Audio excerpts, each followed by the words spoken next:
Friend ஒருத்தன் கடையை ஆரம்பிச்சா போதுமே, எல்லாத்தையும் ஓசியில் வாங்கி தின்றதுக்குனே கடைக்கு வந்துடுவானுங்க.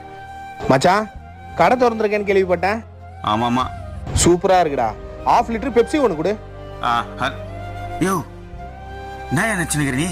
2ஆம் தேதி தர சொன்ன தேதி நாளாச்சு, எப்போ தருவேன்? இப்போதைக்கு கையில காசு இல்லைண்ணே, இன்னும் 2 நாள்ல தரேண்ணே. அதெல்லாம் முடியாது, நீ இப்ப கூட எனக்கு. அண்ணா எவ்வளோண்ணா கொடுக்கணும்?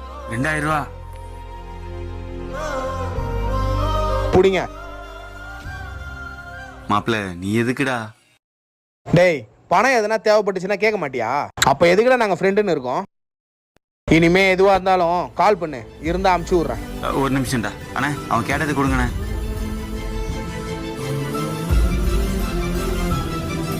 இந்தா புடி. டேய் பரவாயில்ல, இருக்கட்டும்டா. டேய், அது ஃப்ரெண்ட்ஷிப்பு, இது வியாபாரம். வியாபாரத்தை கரெக்டா பண்ணுண்டா. புடி.